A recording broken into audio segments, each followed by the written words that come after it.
Šoreiz stāsts no Ventspils puses būs atkal par jūru un ventiņu puikām, varbūt mazliet par viņu vectēviem un visvairāk par kuģiem. Mēs atrodamies Ventspils zvejas ostas teritorijā. Kuģu remonta un metāla apstrādes pakalpojumus Ventspils ostā sniedz divas firmas – Sijā Grifs un Sijā Bradava, kuras meitas uzņēmums ir Sarkanā Bāka. Abiem minētajiem ir sava zvejas flote, un zvejniecībai Ventspilī ir senas tradīcijas. Reiz šajās telpās atradās zvejnieku kolhozs Sarkanā Bāka. Daudzi desmiti traleru, kas strādāja pat pie Amerikas, Āfrikas un Norvēģijas krastiem, simtiem darbinieku konservu cehā uz kuģiem un kuģu remontdarbnīcās. Un tieši par kuģu remontu šoreiz būs šis stāsts. Sarkanās Bākas vārdu joprojām ventspilnieki nav pazaudējuši. To nes šis kuģu remonta cehs, kurā vīri strādā uz tām pašām iekārtām, uz kurām strādāja viņu vectēvi.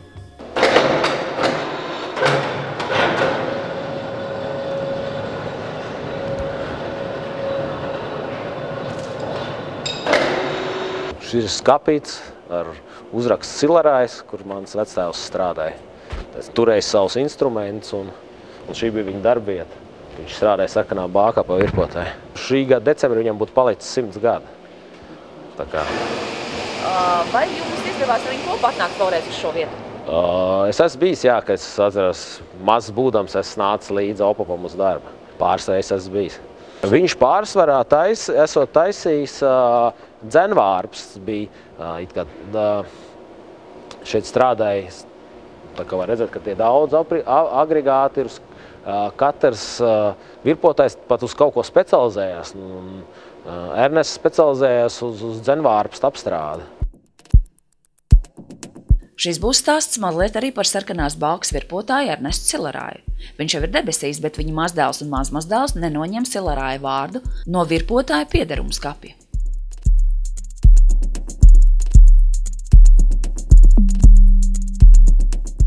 Tas arots jau ir tādā ziņā metāla apstrāde būs vienmēr. Mainās tikai tas apstrādes veids, tās mašīnas, viss mainās, tā tehnoloģija attīstās, bet virpotājs kā tāds būs vajadzīgs vienmēr. Tas jau nekur nepazudīs. Jaunā paudze jau ko tehnikums pašlaik ražo, kas jau uz ciparvadāmajām, kur jau baltos cimdiņos un kur tiek detaļas taisīts ražojumu uz daudzumu. Kur ir mašīnas precizitāte, jā? Mašīnas precizitāte un tiek arī ražots arī priekš visiem vadošajiem mašīnu būvs firmām un detaļas ir ļoti daudzas, vienādas un ļoti precīzas. Un to, diemžēl, ar šīm virpām jau var uztaisīt, bet ir ļoti ilgstošs. Tas process ļoti sadārdzina arī visu to preci. Pamati jāapgūst ir šāds virps, jo tomēr ir jāiemācās kalti asināt, vai tur to, piemēram, to šādu kaltu uzasināt, precīzi pēc leņķiem, lai viņš griestu, ir vajadzīgs arī tomēr zināšanas. Ja viņš būs uzasināts neprecīzi, viņš vienkārši negriezīs, vai arī nebūs virsums gludums tāds kā vajag. Tas viss ir jāiemācās praktiski, un tev ir pašam jāsēž, jāmēģina, jāsina entās reizes tas kalts. Tagad pavisam cita saruna ar vecvectēvu, vai ne? Jā, būtu.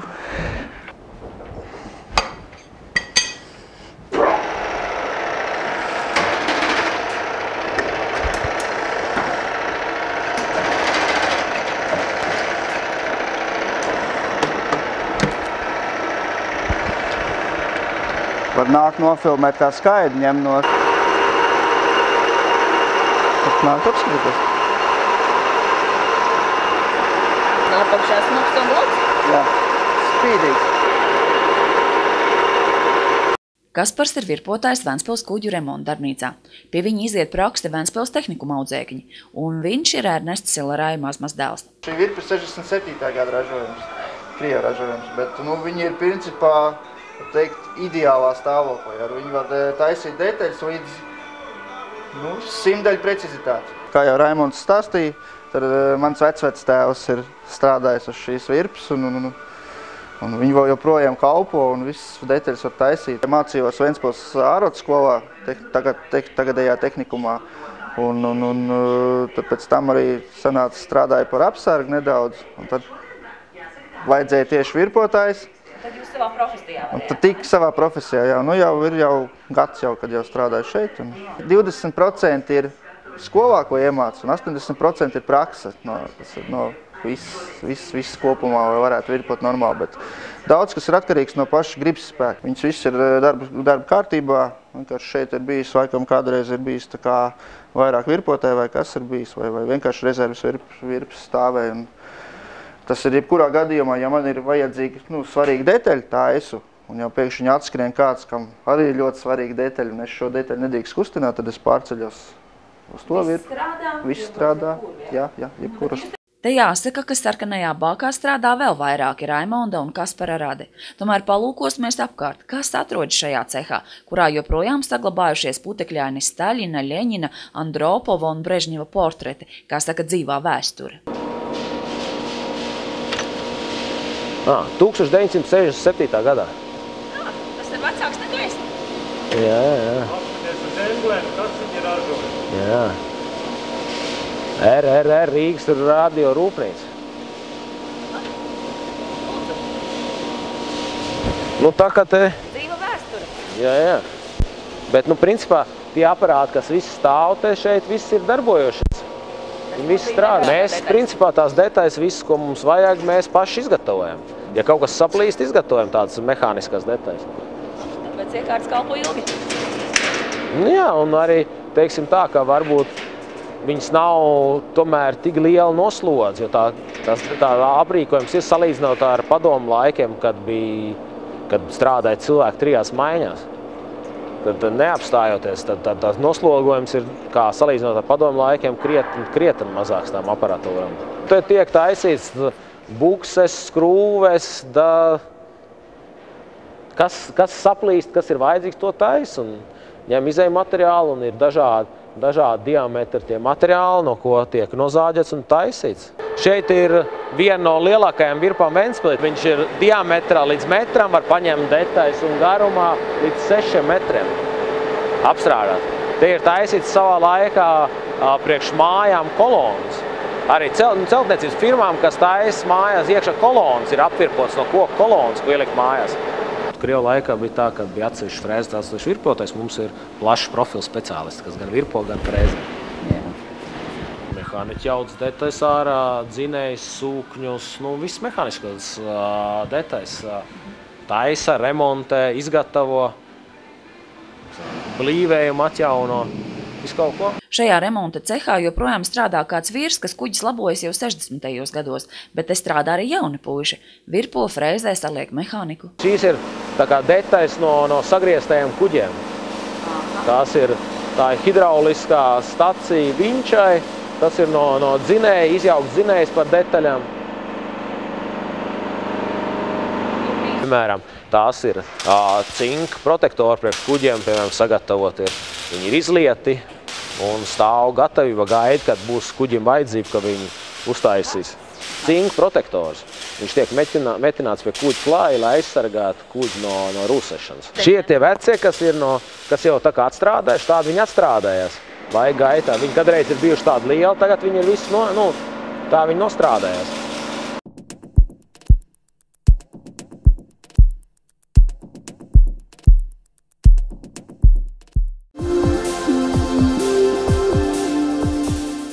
Šodien ir liels vējš jūrā, un tāpēc viss kuģi ir mājās. Tad mēs redzēsim floti. Jā. Raimonds mūsu stāstā par sarkano bāku nav nodalāms no savas ģimenes vēstures. Tēvs jūrnieks, protams, ka arī puikam jābrauc jūrā. Tēvs bija arī jūrnieks, un tādā laikā bija tāds plāns, kad arī jūrskolas skolnieki iet jūrā. Respektīvi, viņiem iet praksē, apmeklē ārzemes. Plāns tas ir. Jā, un tad bija tāds plāns, kad var pabeigt vidējā izglītību, dabūt profesiju un vēl paralēli pabūt tā kā ārzemēs. Un jāskatās tālāk, kā izvēršas. Tādā apmēram līdzīgi arī izvērtas, kad pabeidz jūras skolu, pēc tam iestājas Ventspils augstskolā un pabeidz vēl Ventspils augstskolu. Tā kā vienlaicīgi it kā ar vienu papildus gadu, jo tāpēc, ka vidusskolā iemācās 3 gadi, jūraskolā 4. Ar vienu papildus, bet no tā viena gada es 14 mēnešus atrados jūrā. Tā kā iznāk, kad viss vasaras un bija peldušies semestrs, tā kā, var teikt, to laiku pavadīju jūrā, ieguvu papildus profesiju.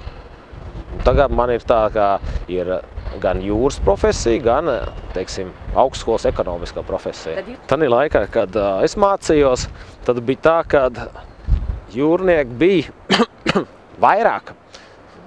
Jo tāpēc, ka tas vēl bija sākot, es gāju 95. 96. gadā, tad saglabājies bija vēl tās stereotips no Krievu laikiem, kad tikai jūrnieki var teikt tik uz ārzemēm.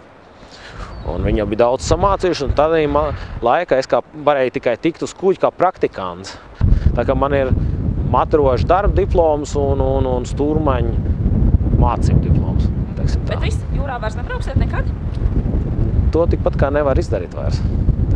Tāpēc, kad, lai es varētu iet jūrā, bet tad man būtu jāatjauno kvalifikācija, jāiziet daudz kursi, un man vajadzētu patērēt apmēram kā minimums pusgadu tikai ejot kursu mācoties. Tas nozīmē, ka es to pusgadu nevarētu strādāt. Bet man vajag uzturēt ģimeni un jāmaksā pa kredītiem, un vēl jāiegulda nauda ir arī pašos tanīs kursos. Ne tikai laiks, ka tu nevar strādāt, bet arī pa viņiem jāmaksā. Tā kā lai iet uz tālējās jūrās aptuveni, es aprēķināju, man būtu vajadzīgi aptuveni no 10 līdz 15 tūkstoši latiem. Tas bija latos. Tomēr jūrnieka darbs nolikts malā. Raimonds iegūs augstāko izglītību Ventspils augstskolā, viņš zina biznesa drēbi. Tāpēc bez Raimonda nekas nenotiek ne cehā, ne dokā. Šis ir vairāk sagatavs, lāpamais materiāls, lai, ja gadījumā kaut ko vajag, lai būtu uz vietas, no kā izgatavot. No alumīnija ražo tikai kaut kāds speciāls kuģis, kārkuģis, kas lai būtu vieglāk un kaut kāds speciāls nozīmes kuģis. Viss pārējais ir no melnā metāla. Mums ir tā, ka laika pa laikam tiek jau sagriezt kuģa metālūšņos, un šī ir detaļa no viena no mūsu bijušajiem kuģiem. Viņas dažādas princips tās dzenskrūs, kāds tas ražotājs ir uztaisījis to dzenskrū, tādi viņi ir. Viņas ir ar griežamām lāpstiņām, ar stacionārām lāpstiņām. Piemēram, kad ir ejošs kuģis, viņas vajag taisīt vaļā, taisīt diagnostiku, vai tur neiet ūdens iekšā, jo pēc būtības šitādām pagriežamām lāpstiņām iekšā ir speciāls smērviela. Tad ir blīvējums, lai neiet ūdens iekšā. Un tad viņas taisa vaļā, remontā un skatās, vai tur viss kārtībā iekšā. Tā kā šī jau arī jau savu laiku remontē. Šī ir giļotīna, metāla ciršanas iekārta. Tā. Tas būtu tā kā no lielām loksnēm, ja kaut kā arī mazāk. Viņas ir, te ir augšā uzrakstīts, tā ir lielā loksnes garumā, te ir 2,5 metru platums un var visā garumā nocirst līdz 12 mm biezumā. Jūs joprojām viņu lietojat? Jā, joprojām. Lūk, tas nozīmē, ka laba neko labāk nav izgudrojuši? Nē, vienkārši ir tā, ka tās detaļas, kas vēl funkcionē normāli, tad viņas, lai nomainītu, viņam ir jāiegulda diezgan daudz naudas mūsdienās, jauna aparatūra. Bet šī ir tieši aparatūra, ko mēs pašlaik apskatām un izskatām piedāvājumus, lai iegādātos jaunu. Viņas ir vairākas, viņas vienkārši atšķirās ar to, ka viņas ir, tur ir rakstīts, līdz kādu biezumu metālu viņas var nocirst. Viņam ir te ir motors katrai. Viņi iedarbina un pēc tam ieliek iekšā metāla loksni, nospiez un nogriež tā kā papīra griež. Nocērt nost vienkārši. Šeit ir sagatavs un arī, teiksim tā, kā kuģa detaļas. Šeit ir ķēde, kas tiek izmantot pastāvīgi. Te var redzēt, ka viņi pa gabaliņiem tiek griezts nost. Šīs ķēdes, teiksim, kad laiž trālā, viņas sānos tur tās trāļu durvis, un tās tiek laika pa laikam sarauts, un tad atkal tiek ņemts nākušais gabals un likts virsū. Un tie ir, tiek vēja laikā patstāvīgi saplosīti, to var redzēt, fenderi. Jā, fenderi. Fenderi, viņi tiek patstāvīgi sist kuģi pret krastu, un tad viņas maina. Tiek izmantot. Te ir vēl ne tikai, te jau ir telferi. Tas metāls jau neviens viņā rokam necēja. Tie telferi braukā, tur, kur tie sastatnes ir, tie telferi, kur ir viens un otrs. Viņi braukā, tur šur atbrauc smagās mašīnas, izcēla ārā kaut kāds metāla detaļas, ieceļ iekšā. Praksē noder praksi. Ventspils doks savā ziņā ir unikāls, un neminēsim, cik no jums nekad nav redzējuši, kā darbojas kuģu doks. Šādi doku veidi esot, cik man stāstīja, kas zina, ilgdzīvotāji, ka tāda esot divi bijuši Padomju Savienībā. Viņam tās detaļas ir specifisks, tā konstrukcija ir tāda, kāda viņi ir. viņi nav mūsdienīgi. Šīs platformas tiek ielaistas zem ūdens. Tās, kas tagad tās teiksim, stangas saucamās zobainās, šīs stangas ir tā, ka viņas vispār nav nekādas zemē. Pa šo te dziļumu, augstumu viņas, platformas iet zem ūdens iekšā. Te ir apakšā 10 metru dziļums. Viņas nosēžas līdz zemē. Paliek tā, kā kuģis var iebraukt iekšā, neko neskarot. Un pēc tam kuģis tiek, zināmā vietā piesiets. Kā izreitas, lai viņām būtu tas izliekums, viņam tu tanīs sēdat iekšā un tad tiek celts ārā. Tanks tika taisīts it kā Sanktpēterburgā, inženieri, kaut kāds centrs tur uzprojektēt. Šis, piemēram, kuģis arī šeit ir pirmo reizi. Priekš šā kuģi mēs arī speciāli taisījām stiprinājumus, lai paceltu. No doku rasojuma mēs izskatāmies, uztaisām projektu, kā mēs viņu varētu pacelt, un pēc tam, ja mums nekas līdzīgs nav, mēs taisām. Izgatavojam. Tie spilveni, uz ko viņš sēž, vienā pusē ir koka tāds klājums, otrā ir savādāks. Tas tiek izrēķināts, un pirms viņš sēžas iekšā, viņš tiek, uztaisīt. Te ir arī tāds, te pat ne tikai kapitālais remonts, te viņi pat taisa mazliet izmaina kuģu konstrukciju.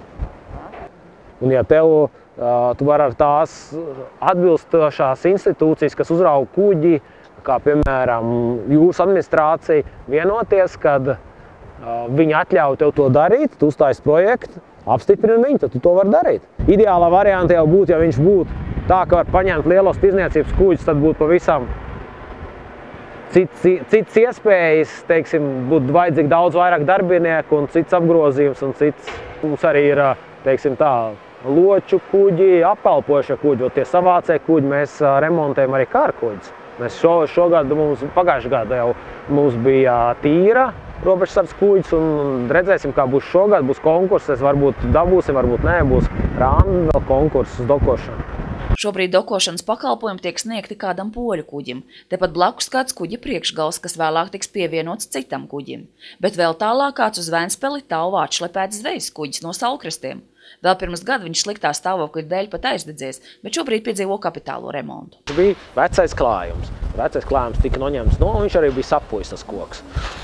Mēs noņēmām nost to veco klājumu, apakš tika viss nomainīts. Tagad tiek klāts pa jaunu koku, viņš tiek ar apakšā tāds tā kā masti, kas pēc tam paliek gumijveidīgi, kas atgrūž ūdeni.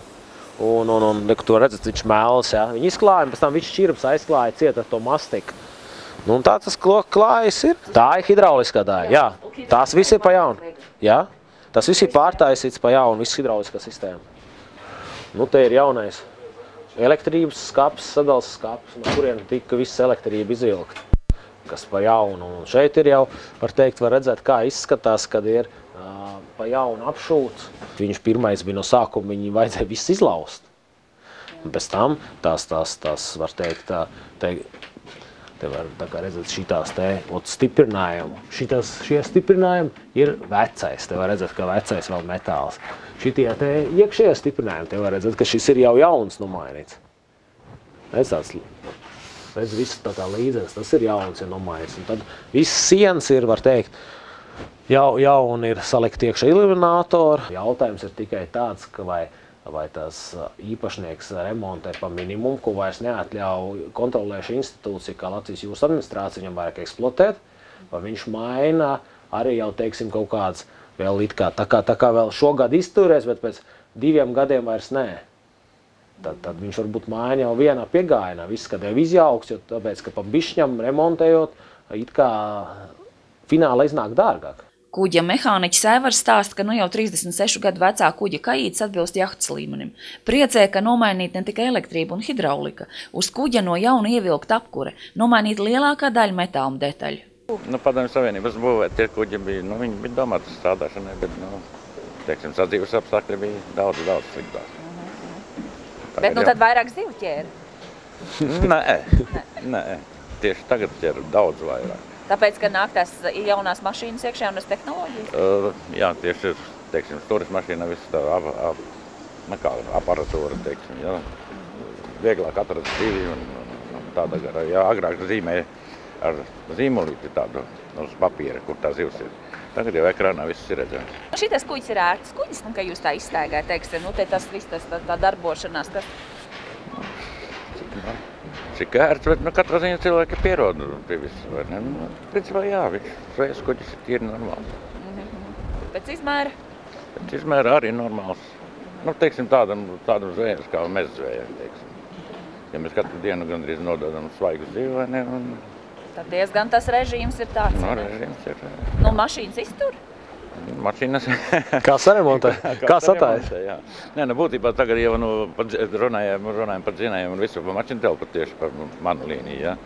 Tur jau vairs nestāv neviens Padomju Savienības ražots motors. Kādi jums ir motori? Tagad ir visi itāļu Iveco. Tā kā ir starpība. Nebija jums jāpārmācās visu? Nezinu. Un 71 gadu vecumā diez vai es varu pamācīties vairs. Nē, ir pēc katriem 5 gadiem ir jāpārliek diplomas. Tā kā.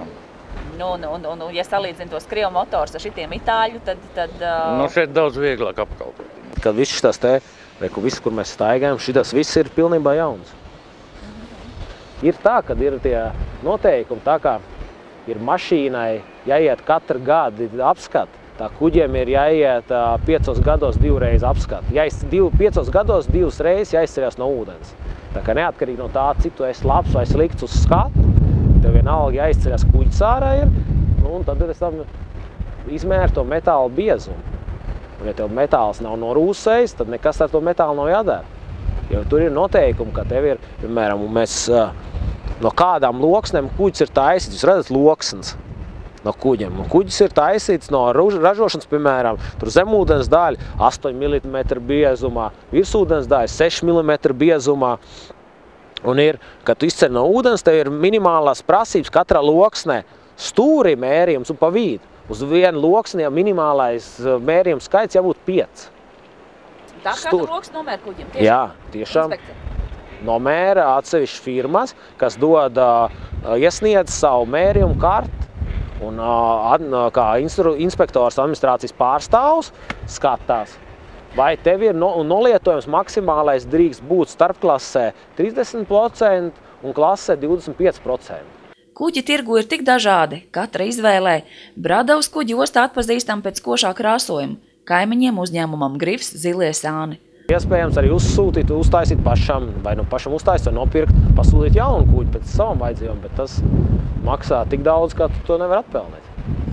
Galvenie darbi ir vasarā, kad vajag vairāk cilvēku. Ziemā daudzas lietas izdarīt ir grūtāk. Viņš ar pakaļ šeit iebrauc iekšā, un viņi tā izceļ tikai pakaļ no ūdens ārā.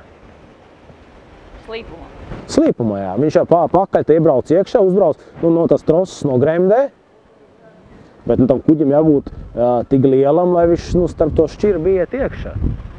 Tas ir tā kā domāts vairāk loču kuģiem, un arī Baltikas, saprotams, tur pacēl.